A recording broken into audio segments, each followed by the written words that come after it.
What's going on, everybody? Welcome to Wager Zone Podcast, and we are back for another day of UFC bets, guys. If you guys are here for the first time, make sure you guys click that thumbs up, like this video, subscribe to the page, turn those notifications on. Do not miss out any of the content I have coming out for you guys. I do all different types of sports. I go live every single day breaking down sports. I go live for my UFC, where you guys can go check that out on my page, where I break down the whole entire card in more of detail. This is more of my quick pick video.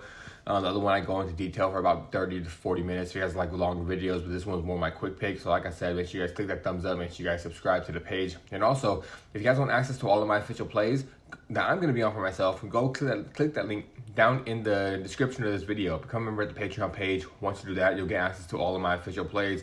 We're on a 5-week winning streak for UFC so far, so let's get it on. Let's try to make some more money, and let's just try to keep this winning streak and make it from 5 weeks to 6 weeks. This week's card is kind of wonky, I'm not gonna lie. This one, it seems like if we're gonna lose this one of these weeks, it might be this one. But I do see some kind of reason. I'm kind of taking the safer plays instead of just trying to just go with picking a person overall, because this card is kind of a hard card to predict. But let's get right into it. We're degenerate gamblers, and that's what we do. So Shauna Bannon taking on Nicole Kalari. This one, guys, in the beginning of the week, I was on Shauna Bannon, but I switched my pick to Nicole Kalari. I believe the strength advantage and overall the grappling advantage is going to be too much for Bannon. Bannon's going to try to fight in that weird Taekwondo or karate style, fight from the outside. Her grappling is decent, but overall, I think Kalari's strength and her grappling is going to be too much for Bannon. I think she's going to have a lot of top control, and I see her winning this fight by decision. So for this one, give me Nicole Kalari. Next one, guys, Daniel Barras taking on Luis Gurul. This one, guys, I'm going to be taking Luis Gurul. I think Luis Gurul is, honestly, he's not that good, but honestly, if anything, he has a fight that he actually can win here in Barras. Luis Gurul, when he first came into the scene, I thought this guy was going to be at least a top 15 guy. Then he had a fight, and I was like, in the UFC, and I was like, yeah, maybe I thought something a lot wrong. On the regional scene, he looks really well. Then he came to the UFC, and it has not transitioned over to the UFC at all. But like I said, he's taking a guy in Barras that's older at this point, that doesn't have the athleticism to get away from Gurul a lot. And I think Gurul is going to land the harder shots and have more volume. And I see him winning this fight. This is a match made in heaven for Luis Gurul, in my opinion. So for this one, give me Luis Gurul. I think he does it by decision. Next one, guys, women's strawweight Alice Ardeleon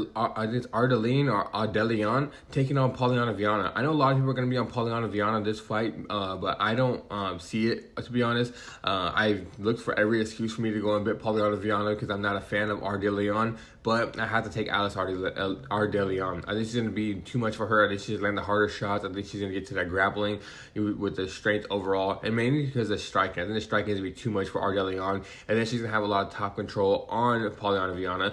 Pauliana Viana has some decent submissions from the bottom. She likes to crash the pocket, and 17 of her last 21 fights have finished inside the distance. So this is a fight where you don't want to hit the over 2.5 because it possibly can finish in the distance. Personally, I think it goes to decision, but I would not be surprised if someone gets a finish. But for this pick, I'm taking Alice Ardeleon. I think she wins this fight by decision. Next one, guys, Cody Brundage taking on Andre Petroski. This one, guys, I'm going to be taking Petroski. I think he's going to be too much for Cody Brundage. I think this fight's going to go back and forth, and this fight has the potential to be very close. But I just have to trust Petroski overall in the striking and the wrestling. Cody Brundage has good wrestling as well, but Petroski, he, in my opinion, is going to have the strength advantage, and he's going to have better transitions in that wrestling area. And then on the striking, I think Petroski is a way better striker than Cody Brundage. Petroski is one of these prospects that came up to the UFC that I actually thought had a chance to be like the top 10, top 11 guys. Then he just, it has not worked out for him. He knocked himself out with shooting a double leg takedown against Jacob Malkoun, and ever since then, it seems like he has not worked out very well. But for this one, I'm taking on Andre Petroski. I think he's going to win this fight by decision.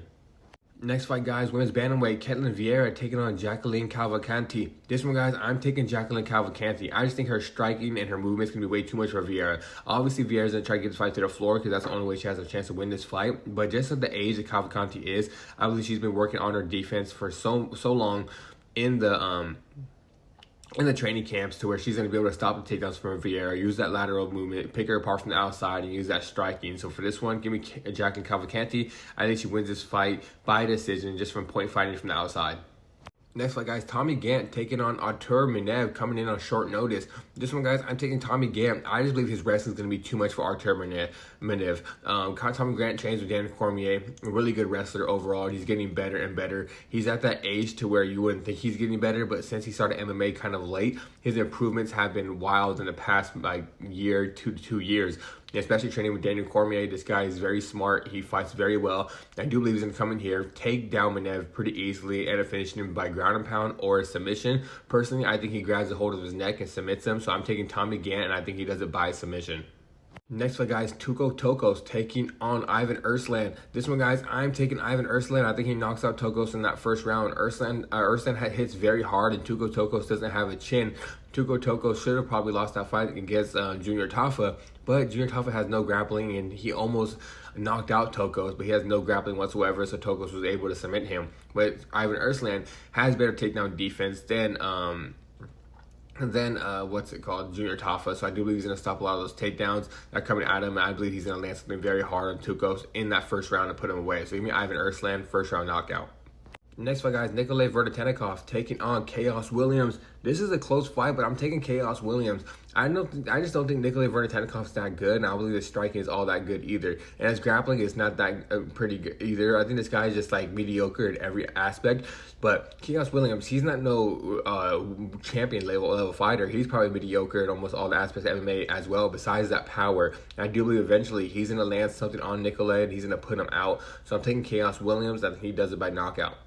Next one, guys, Timmy Kawamba taking on Bernardo Sopaj. This one, guys, I'm taking Bernardo Sopaj, and I think I'm actually pretty confident in him this week. Timmy Kawamba, he's a decent fighter, but it seems like he works off of just his athleticism a little bit more than his fighting skill. And I think Bernardo Sopaj is a guy that's just as athletic as him, but has better skills in the mixed martial arts game.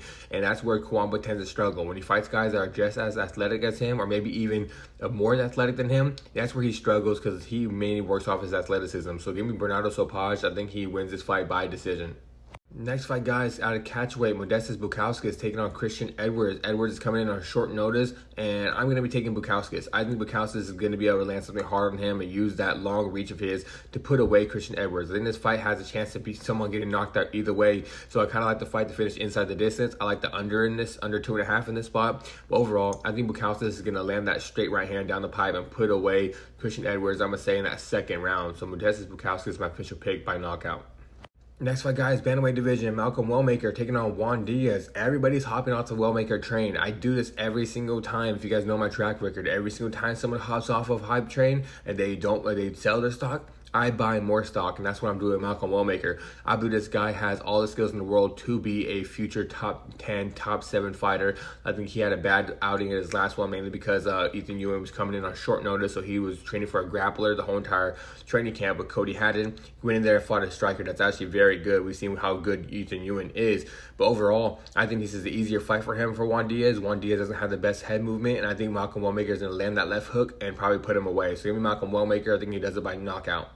Next fight, guys, featherweight division, Doo Ho Choi taking on Daniel Santos. This one, guys, I'm taking the underdog. I'm taking Doo Ho Choi. I know I picked all the favorites all the way up to this point, but I had to pick who I think is going to win. I can't just force underdogs, but this is the underdog I do believe is going to win, Doo Ho Choi. I think overall he's a better grappler. I think he's a slightly better striker. I think he has a better cardio. I think Daniel Santos, the only spot he actually has is the power advantage. But overall, I think this fight's going to be very close, but I just believe Doo Ho Choi is going to do enough in those grappling advantages to end up winning this fight by decision. I think this fight goes all 3 rounds, so give me Doo Ho Choi. I think he wins by decision.